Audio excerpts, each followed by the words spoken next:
ultimately what happens, like with Spotify and Apple and YouTube or any of the other platforms out there. The majors are going to kind of set the precedent on what the licensing deals look like.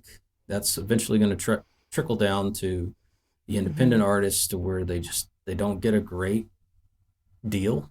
I mean, they're never really gonna see substantial money, even if they're doing millions of streams.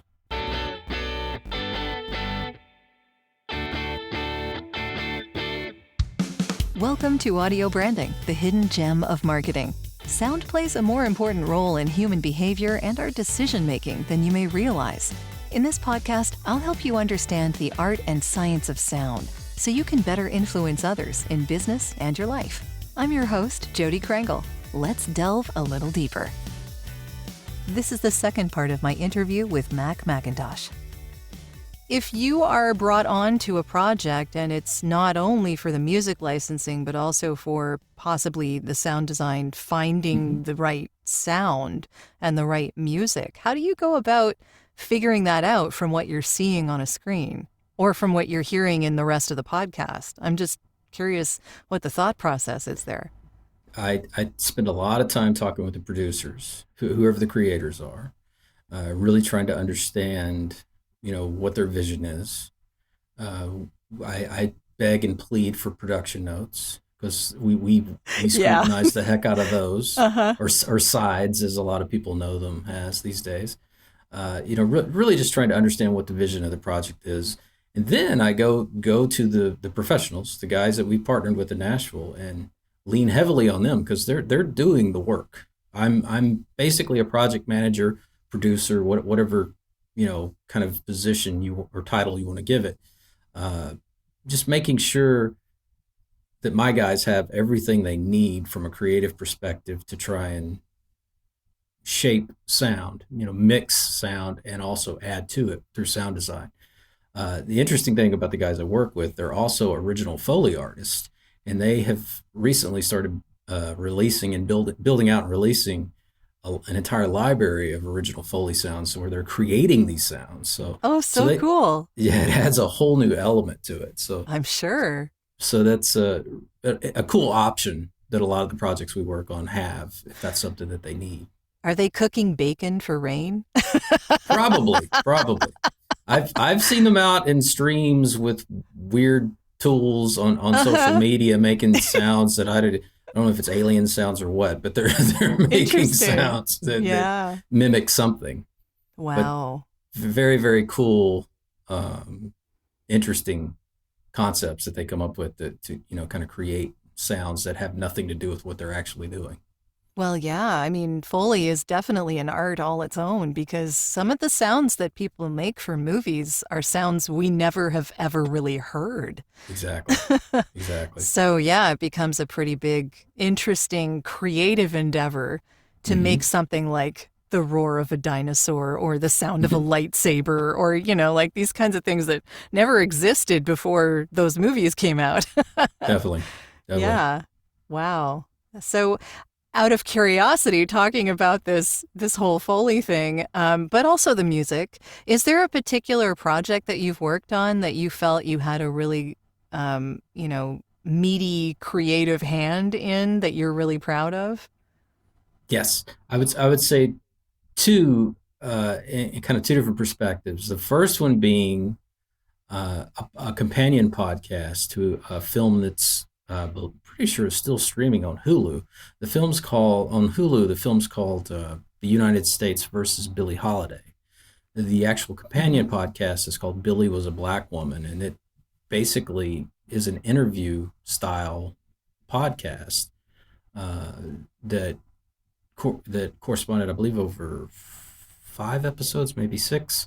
Uh, from a creative perspective, it's probably not the answer you're thinking of, but creatively, from a music licensing perspective, I had to do a lot. This was one of those 3+ month efforts to Oh, really really? to really Yeah. clear some of Billie Holiday's most famous music, including "Strange Fruit," was a song that I got a chance to clear for this project. Yeah. Yeah. So creatively, I had to do a lot of things that were very untraditional to the music clearance space, and I don't want to get too deep into it but basically there was there was a lot of creative conversations that had to take place in order to make certain things happen and prevent certain things from happening as well, from kind of a licensing standpoint.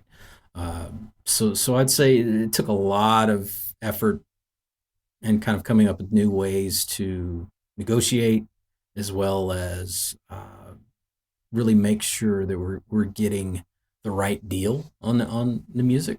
And then from the more traditional creative perspective, I would say just getting to be a part of the kind of project management side to a podcast called The Grand Scheme, Snatching Sinatra. It was created, narrated by John Stamos.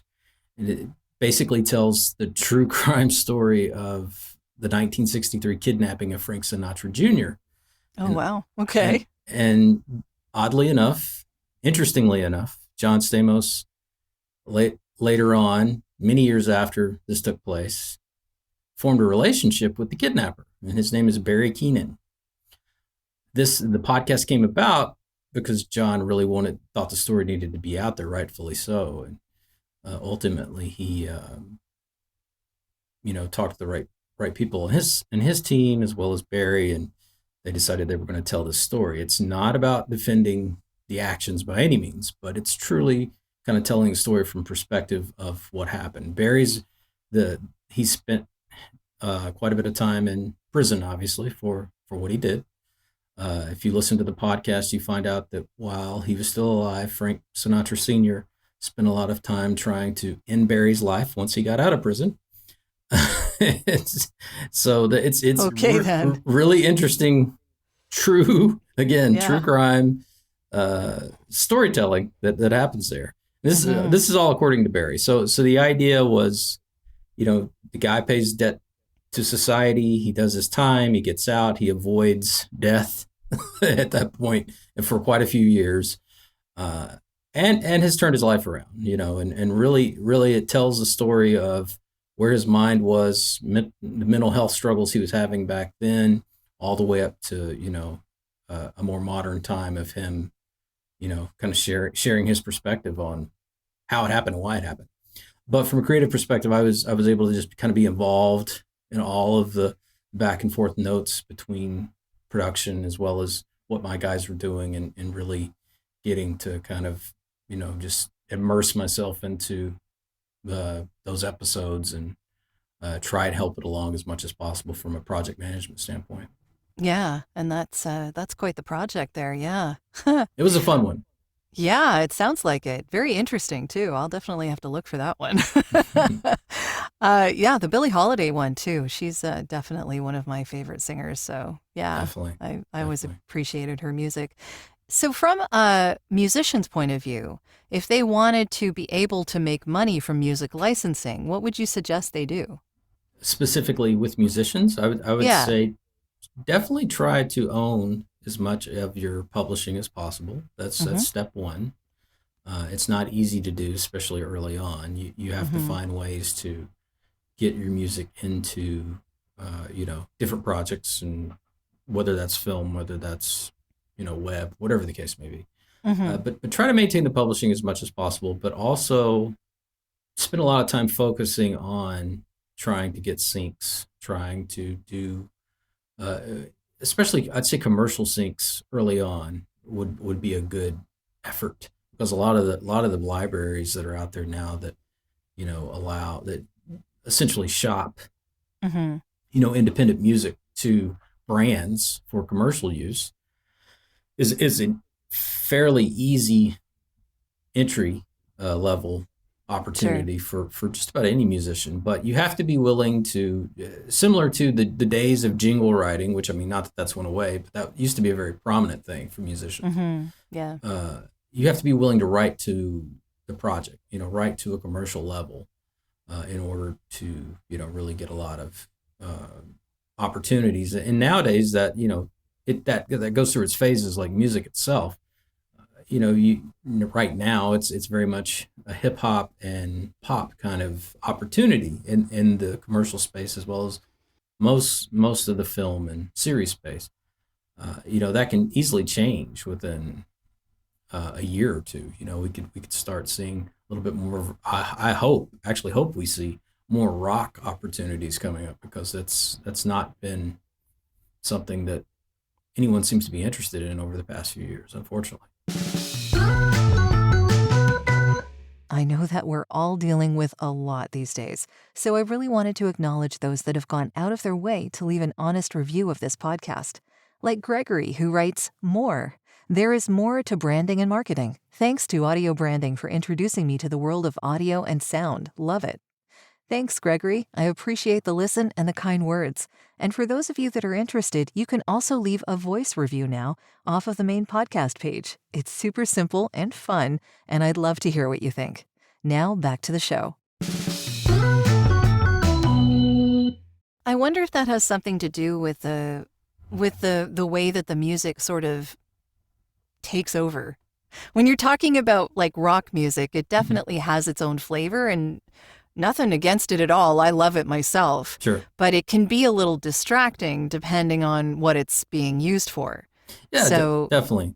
I yeah. think back to, we were talking about the 2000s, the early 2000s, some of those films that were coming out, especially the action ones. If you think, I don't know why this, I guess because it's October and we're near Halloween, but if you think if you think about like the Blade series with Wesley Snipes. Oh, yeah. There was a lot of heavy kind of Mhm. what's the genre I'm trying to think of, industrial rock Oh, yeah. that went on in a lot of those films. So that genre of film, that genre of music, they work really well together.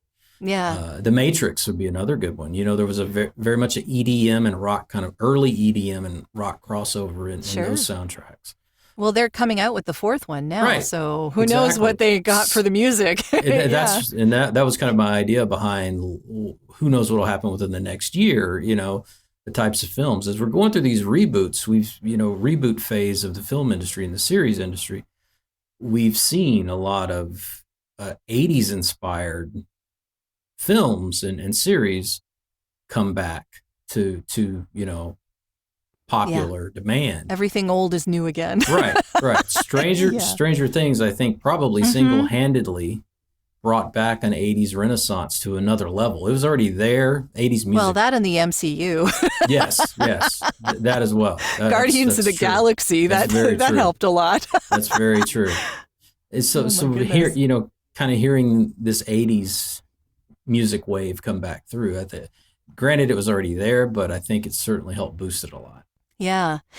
In commercial music also, for, music for commercials and such, I always kind of wonder if a company paying for the licensing on a particular piece of music is doing themselves a disservice.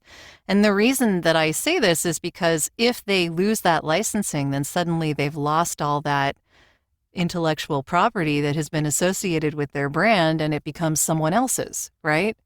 So, or if that artist does something they don't like, then that's associated with their brand, right? That's true. Yeah. Definitely. It's a little bit of a risky run. I think, there are certainly safeguards in there that you can, always. I think a lot of times it's why we see the more safe commercial pop music used for a lot of campaigns.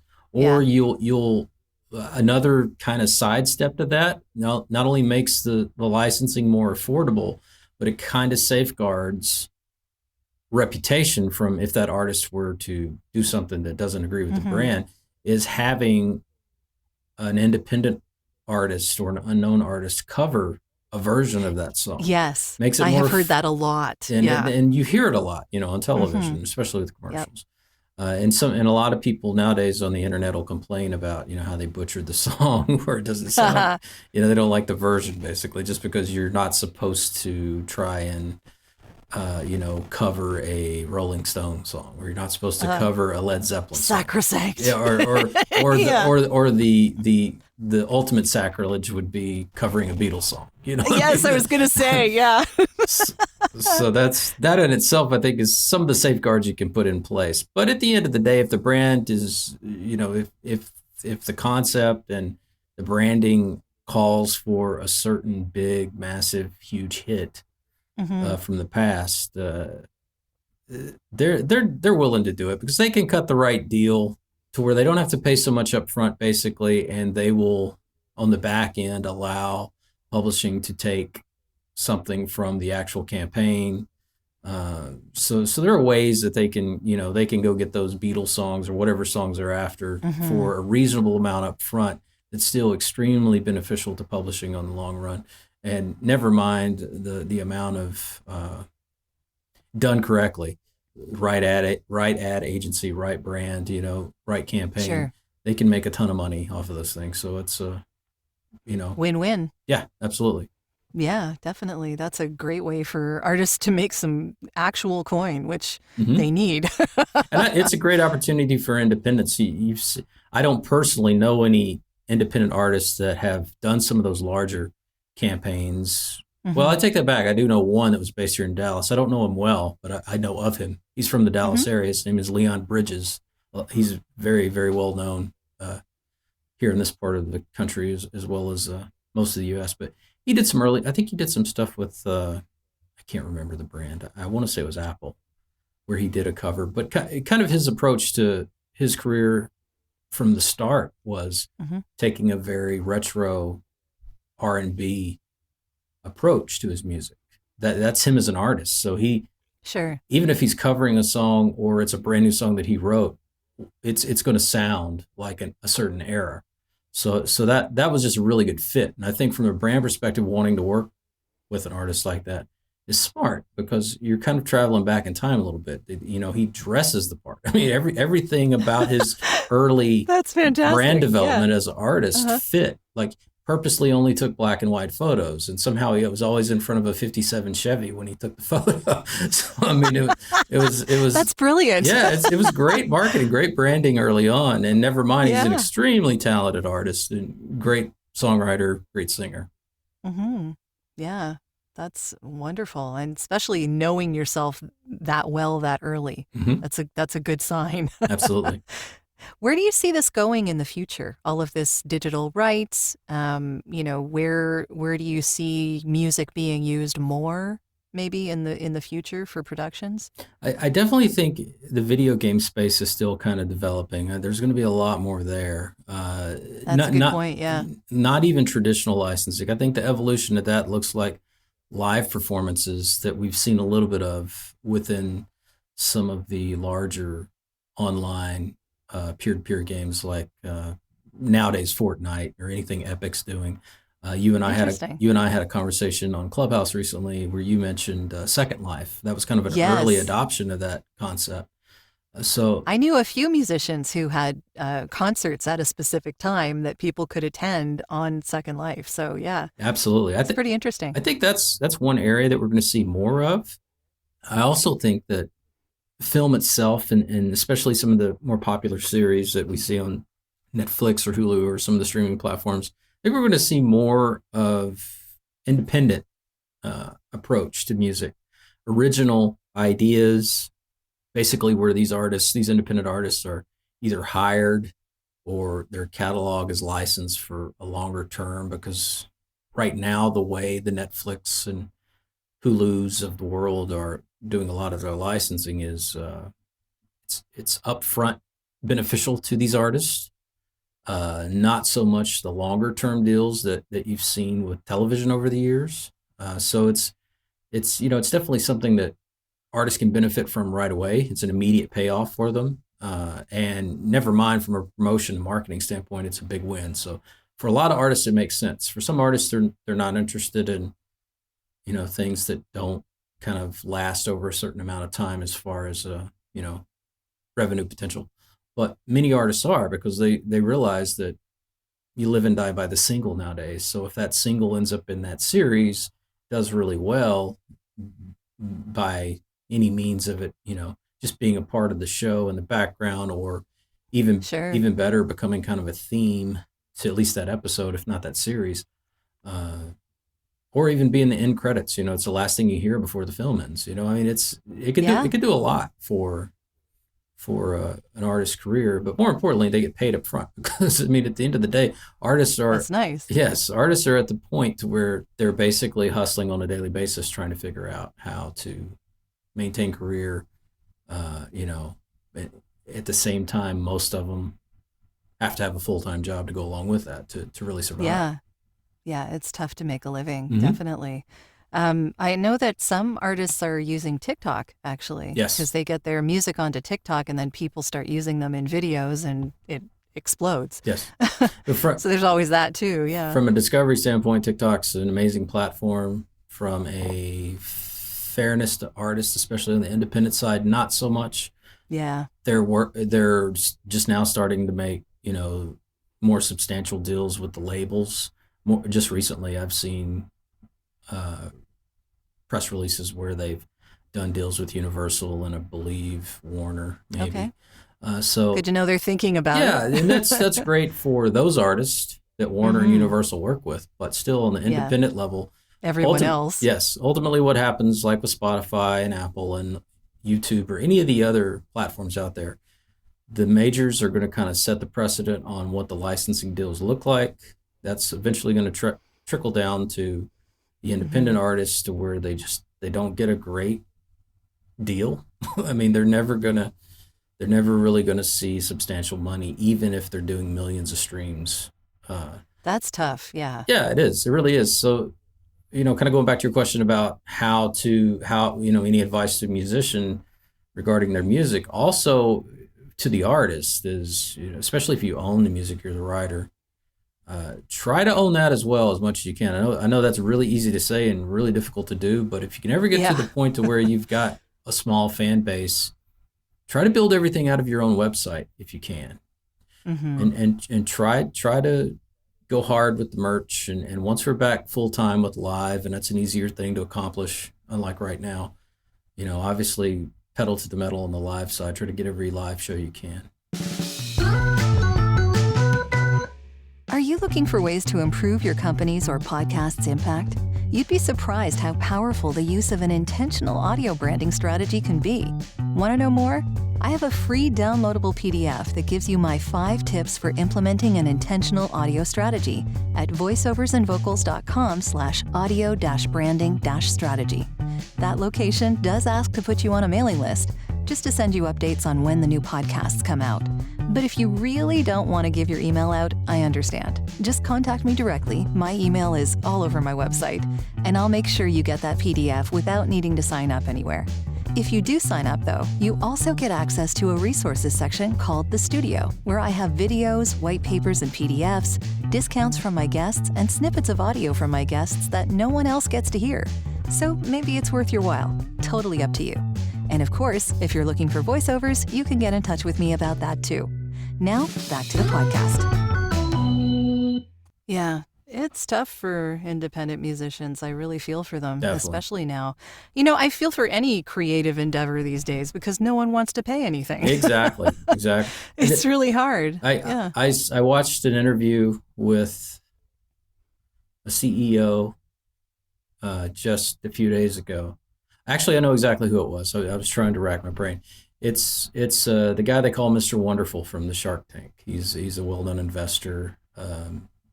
He's kind of known as the Okay. bad guy on the show, Okay. but very smart businessman. He basically said 3 to 5 years ago, any type of creative work, it was all freelance, and he was paying as little as possible, if nothing, just giving them the opportunities to do the work and get the credit. He said this year alone, one of his companies has already spent like 120 million in paying creatives. So Wow. he said it's a huge difference. He said nowadays he would much rather, and I'm paraphrasing, but nowadays he would much rather hire a creative at 120 to 140,000 dollars a year to be full time and not have to worry about losing them to competition than he would taking the risk of not being willing to pay them, and maybe they do one thing and then they disappear. That's actually a really good point. Mm-hmm. And specifically because if you're trying to convince companies, for instance, to invest in a audio brand, Mm-hmm. then the idea behind that is basically they're paying someone a full-time wage for a year so that they own all of those assets. Yes. And people are creating more and more assets. as the years go by because you have to be on all of these different platforms. And Hmm. so you're constantly creating content. And if you have to license a piece of music every time you're going to put something on a new piece of content and you're making, 20 in a month as opposed to the 5 you used to make, Hmm.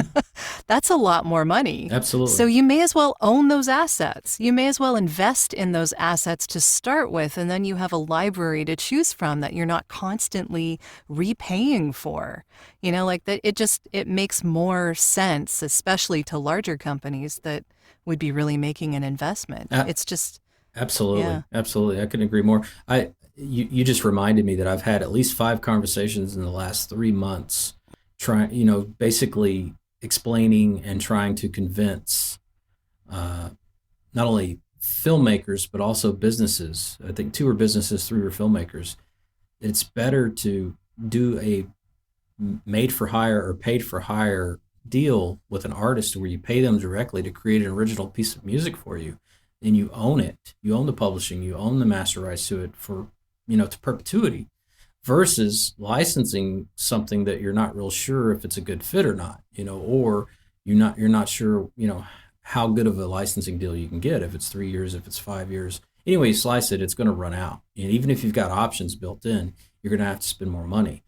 But then, then on the upside, that I also try to help them understand is, if once you own a piece of music, there's an opportunity there for a new revenue stream. If you have, whether it's 1 song, 5 songs, or 20 songs, you have a catalog and an asset that you can also, if you spend a little bit of time or bring someone in who knows how, relicense that yourself and create a revenue stream.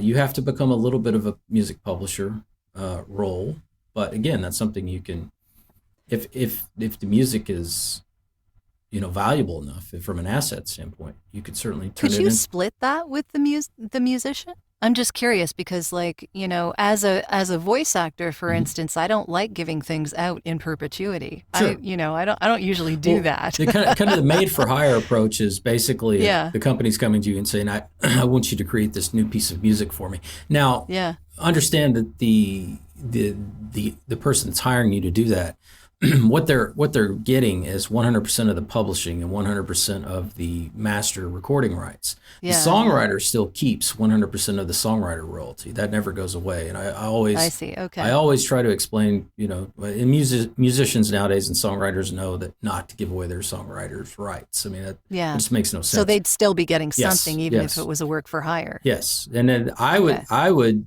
then if I was advising a musician or talking to a songwriter, I'd say, hey, one idea would, if a company approaches you about this and they really like your music or they like your style of writing, offer to lower the overall price if they'll split the publishing with you, because then you get a 50% of the publishing. Yes.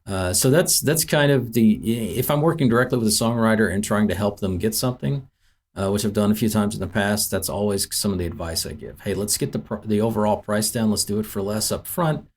Get 50% of the publishing. If it looks like a good campaign, like a strong potential campaign, whatever it's going into, whether it's a film or a commercial or whatever the case may be, because the payoff in the other end is going to be a lot more substantial than maybe the few $100s to $1,000 that you gave them a discount on. Yeah, that makes a lot of sense. Mm-hmm. Yeah.